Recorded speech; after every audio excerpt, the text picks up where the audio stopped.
Ce matin, l'actualité mondiale et financière est chargée de tensions et d'enjeux stratégiques. Du côté des marchés financiers, le Japon et les États-Unis jouent au chat et à la souris avec les taux d'intérêt et les industriels américains subissent les effets des droits de douane. En Europe, Emmanuel Macron s'envole pour la Chine, entre accès aux technologies et équilibre commercial délicat. Et sur le front géopolitique, l'Ukraine, elle, reste sous pression avec de nouvelles avancées russes et des négociations sous haute tension avec Washington. Enfin, en France, le projet de loi de financement de la sécurité sociale arrive à l'Assemblée nationale dans un contexte social brûlant où syndicats et partis politiques veulent peser sur le texte. Une matinée donc où chaque décision peut influencer marché, diplomatie et économie intérieure. La Banque du Japon a fait trembler les marchés hier. Son gouverneur Kazuo Ueda a indiqué de manière explicite qu'une hausse des taux pourrait intervenir dès la réunion de décembre. Ce signal, rare pour une institution qui sort à peine de 20 ans de politique ultra accommodante, a immédiatement déclenché un mouvement mondial sur les obligations. Mais pourquoi un tel impact? D'abord parce que les rendements japonais jouent un rôle stratégique. En réagissant aux propos d'Ueda, le taux japonais à 10 ans a bondi à 1,88%, un plus haut depuis 2008. Mais cette hausse change également la hiérarchie mondiale des rendements. Plus les taux au Japon montent, plus les placements locaux redeviennent attractifs. Et c'est là que l'effet domino commence. En effet, le Japon est le premier détenteur étranger de dette américaine avec plus de 1200 milliards de dollars d'obligations souveraines américaines. Et si les rendements japonais continuent de grimper, une partie des capitaux nippons, aujourd'hui massivement investis dans les obligations américaines, pourraient refluer vers Tokyo. Pour compenser cette pression vendeuse, les taux américains doivent donc monter. C'est précisément ce qui s'est produit hier avec un 10 ans US qui est repassé, qui a frôlé les 4,10%. Cette tension tombe au moment où la Fed vient d'abaisser ses taux lors de 2 réunions consécutives et où les marchés anticipent encore un assouplissement supplémentaire en décembre. Une hausse des rendements mondiaux pourrait compliquer cette trajectoire, notamment dans l'immobilier, le crédit ou bien encore les valorisations technologiques. Les marchés actions ont logiquement réagi hier. Le S&P 500 a reculé de 0,5%, pénalisé par la remontée des taux longs qui sert de référence clé pour les financements des entreprises et la valorisation des actifs risqués. En définitive, la BOJ, la Bank of Japan, la banque centrale nippone, devient désormais un acteur central du cycle mondial des taux et son éventuel virage de décembre pourrait marquer la fin d'une anomalie monétaire vieille de plus de 2 décennies. L'activité manufacturière américaine continue de reculer. En novembre, l'indice PMI de l'ISM est tombé à 48,2 points contre 48,7 en octobre.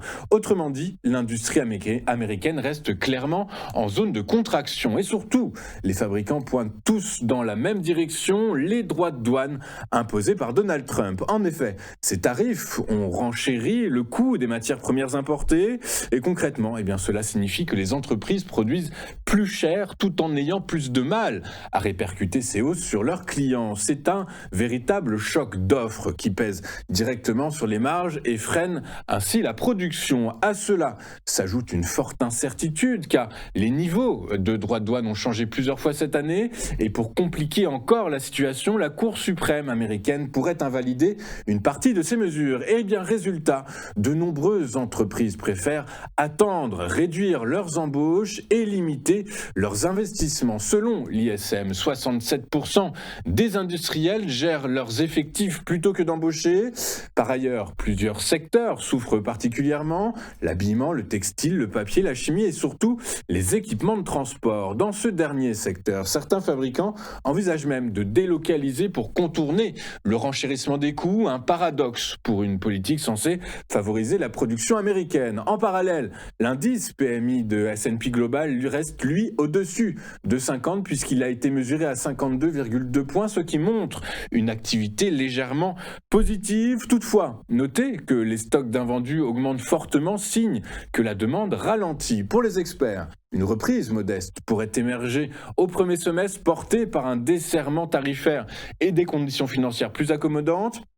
Mais la structure même du cycle industriel reste dépendante de la clarté ou non de la politique commerciale américaine. Le président français Emmanuel Macron repart en Chine du 3 au 5 décembre pour ce qui ressemble désormais à un pèlerinage diplomatique annuel, sauf que cette fois, l'ambiance est plus contrôle des dégâts que amitié franco-chinoise. Comme le rapporte Reuters, l'Europe durcit sa ligne, prise en étau entre les menaces économiques chinoises et sa dépendance chronique à l'égard de la deuxième économie mondiale. Macron doit donc marcher sur un fil, rappeler que l'Europe n'est pas dupe des exportations chinoises à bas coût qui lamine son industrie telle que celle de l'acier, des panneaux solaires, des batteries et des véhicules électriques, tout en évitant de déclencher une guerre commerciale XXL. D'après Politico, Bruxelles prépare d'ailleurs une nouvelle doctrine de sécurité économique qui pourrait rendre l'UE davantage, disons, musclée. Pékin, lui, joue sa partition habituelle, c'est-à-dire se présenter comme un partenaire rationnel face au chaos créé par les tarifs américains, tout en demandant qu'on oublie son soutien à la Russie ou bien encore son modèle industriel basé sur la subvention massive. Le Monde, le quotidien français Le Monde, rappelle que l'Union européenne redoute surtout la montée en puissance chinoise sur les technostratégies des véhicules électriques aux terres rares. Macron, selon le Financial Times, veut donc arracher un meilleur accès aux technologies chinoises et pousser Pékin à booster sa demande intérieure pour rééquilibrer les échanges. Mais il sait qu'il ne doit pas refaire le moment de Taïwan de 2023 où ses propos avaient donné l'impression qu'il jouait les non-alignés philosophiques. Cette fois, préviennent les analystes, il n'a pas le droit au freestyle. Même Airbus, en dépit d'une nouvelle ligne d'assemblage en Chine, ne s'attend pas à voir tomber la commande record de 500 avions selon certains médias américains. Bref, entre industrie européenne sous pression, rivalité sino-américaine et susceptibilité diplomatique XXL, Macron arrive en Chine avec une obligation, ne surtout pas casser la porcelaine chinoise.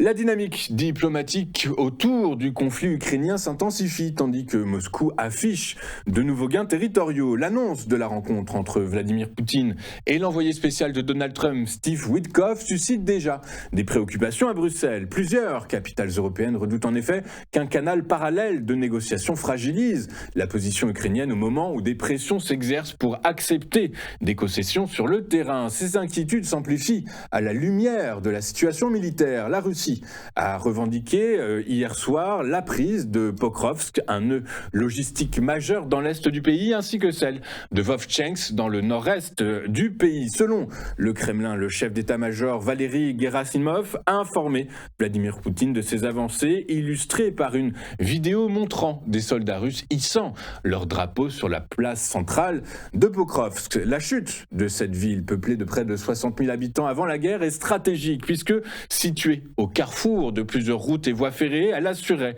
une partie du ravitaillement des forces ukrainiennes vers leur dernière place forte du Donbass. Sa perte complique donc les flux logistiques, accroît la vulnérabilité des défenses ukrainiennes vers l'ouest et ouvre potentiellement un axe vers Kramatorsk et Sloviansk, deux centres urbains majeurs encore contrôlés par Kiev. Ces évolutions interviennent alors que les Ukrainiens négocient avec les États-Unis autour d'un plan controversé visant à encadrer une éventuelle sortie de guerre, notamment sur la question sensible des territoires occupés par Moscou. Depuis Paris, Volodymyr Zelensky a rappelé que la Russie ne doit recevoir aucune récompense pour son invasion, tandis que l'Union européenne, elle, insiste sur une ligne rouge, aucune paix imposée et aucune solution durable qui ne prenne pleinement en compte les intérêts stratégiques de Kiev.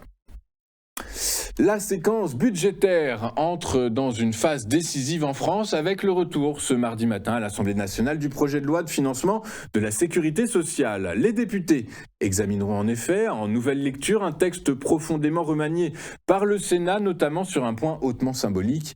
La Haute Assemblée française a supprimé la suspension de la réforme des retraites de 2023, mesure pourtant réintroduite par les députés lors du premier passage. Dans ce climat de négociations intenses, le Parti socialiste occupe une place centrale. Après une rencontre hier avec le Premier ministre, Olivier Faure a évoqué une approche qui peut permettre d'aboutir à un compromis, même si les discussions n'ont pas encore totalement abouti.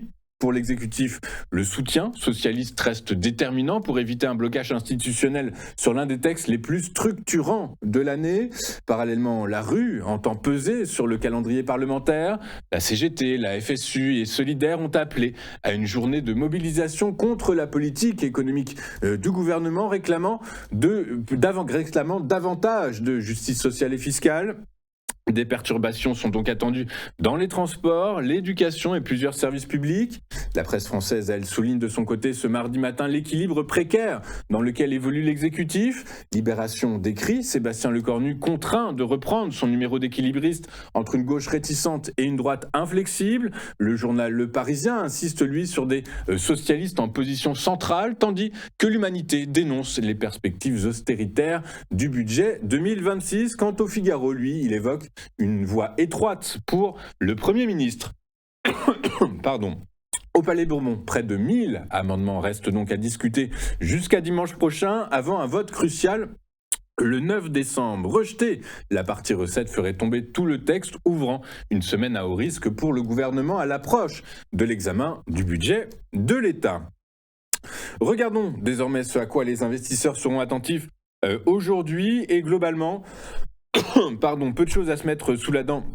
Aujourd'hui, d'un point de vue macroéconomique, tout au plus le CPI, l'inflation en Europe, qui est attendue à 2,1% par le consensus des économistes. Je vous rappelle qu'au mois d'octobre, elle avait été mesurée à 2,1% également. Et côté outre-Atlantique, du côté des États-Unis, c'est sur le front de l'emploi que les analystes et les financiers dans leur ensemble auront les yeux tournés, puisqu'ils scruteront, ils analyseront et décortiqueront le rapport JOLTS sur les nouvelles offres d'emploi donc aux États-Unis. Attardons-nous maintenant un moment sur ce qui s'est passé hier sur les principales places financières de la planète. Et en Europe, les marchés ont terminé en baisse hier, pénalisés par des indicateurs manufacturiers décevants. En Europe, comme aux États-Unis, l'activité industrielle recule avec des suppressions d'emplois marquées.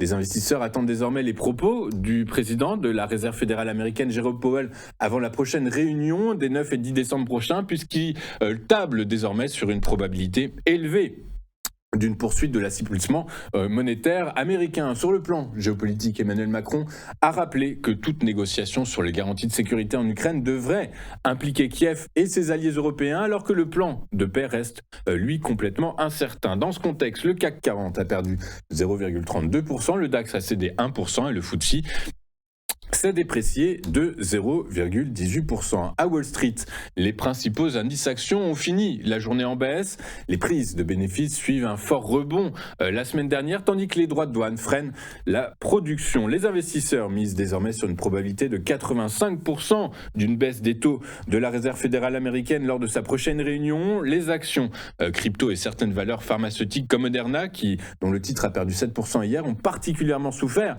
alors que Nvidia a progressé après un partenariat stratégique avec Synopsys. Dans ce contexte, le Dow Jones a perdu 0,9%, le S&P 500 a reculé de 0,53%, le Nasdaq, lui, a reculé de 0,38%. Sur le marché pétrolier, enfin, les cours ont progressé hier, portés par les tensions géopolitiques. Les investisseurs restent préoccupés par une possible action américaine contre le Venezuela, accusé par Donald Trump de soutenir le trafic de drogue, et par les attaques de drones ukrainiens sur des infrastructures pétrolières russes en mer Noire. Malgré un surplus d'offres mondiales prévues, ces incertitudes ont soutenu les prix hier. Les marchés suivent également les négociations de paix en Ukraine, avec la rencontre prévue aujourd'hui entre l'émissaire de Trump, Steve Witkoff, et le président russe, Vladimir Poutine. Dans cet environnement, le prix du baril de Brent de la mer du Nord pour livraison février a gagné hier 1,27% à 63,17 $. Son équivalent américain, le baril de WTI pour livraison le même mois, a lui progressé de 1,32% pour clôturer à 59,32 $. L'unité. Nous allons marquer une toute première pause dans cette édition du 2 décembre 2025 et juste après, comme vous en avez l'habitude et comme annoncé, nous retrouverons les Market Movers de Guillaume Lydie. À tout de suite sur Téléfinance.